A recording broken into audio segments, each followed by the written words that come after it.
This is pre-calculus concept 36E. We're going to do another couple examples of limits that can be done algebraically, but another strategy is required. So our job here is to evaluate the limit as h approaches 0 of the following expression. Again, a good thing to try is what happens when you stick 0 in, or numbers near 0. But what would happen is I'd get 9 minus 9 on the top and 0 on the bottom. So you once again get that 0 over 0 scenario. So factoring would work in this example, but what's going to turn out to be a little bit better trick that will help us in this type of problem is basically just simplification. So you want to expand that expression, clean it up, and then evaluate the limit.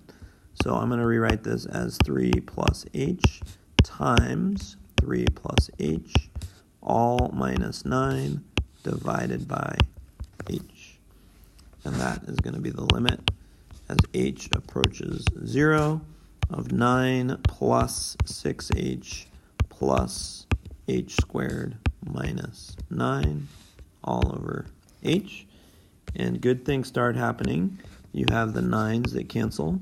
You also have an expression left that has 2 h's in it.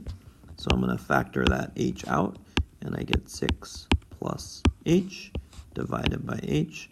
These h's cancel, and your cleaned up expression that looks a whole lot simpler is just 6 plus h. And so the answer to this, when h is very, very close to 0, is going to be the number 6. This problem looks familiar.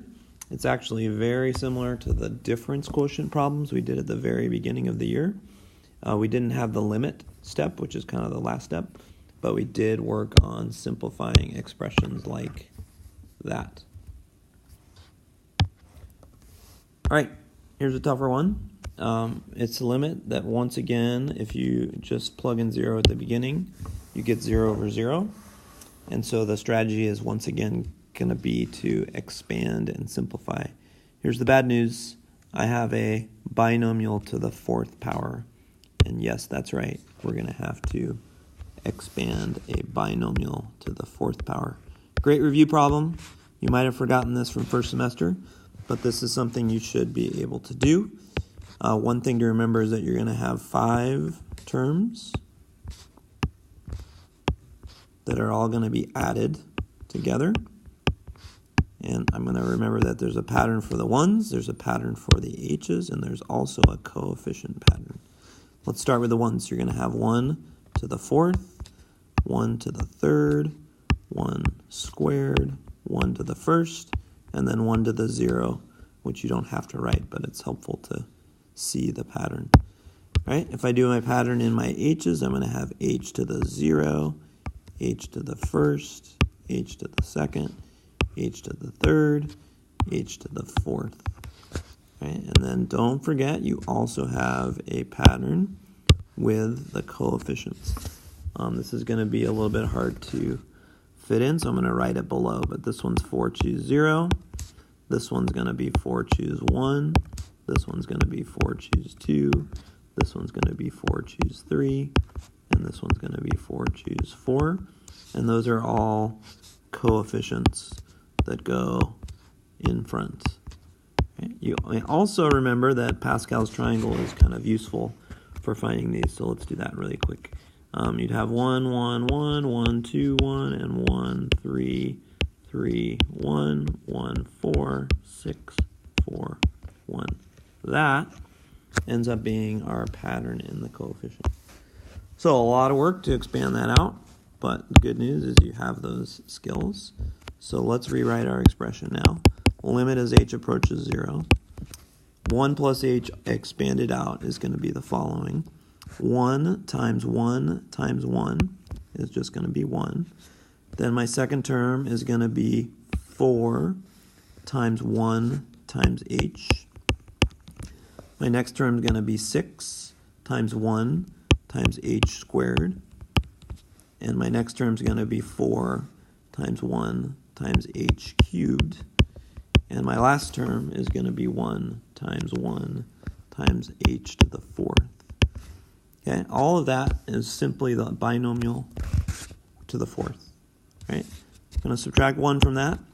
I'm going to divide by h, and here's where good things start happening. I notice that a 1 out in front and a minus 1 cancel.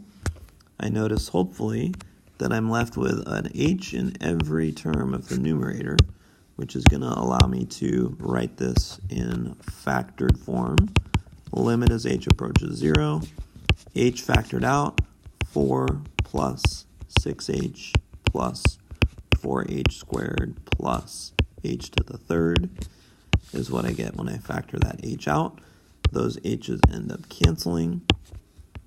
And now I have a cleaned up version of this that I should be able to evaluate the limit for. Here's what's left: 4 plus 6h plus 4h squared plus h to the third. If I imagine h being very, very, very close to 0, that term's going to go away, that term's go away, that term's going to go away. And so the grand finale answer to this question is that this limit is 4. As you imagine, having a calculator might make this one quite a bit easier, but you do have the skills and the ability to take an expression like that, expand it out, simplify it, and evaluate the limit, and do all of that by hand. All right, let's have you do a U-try. This is a binomial to the third problem, so it's going to be similar to the last one, a little bit easier.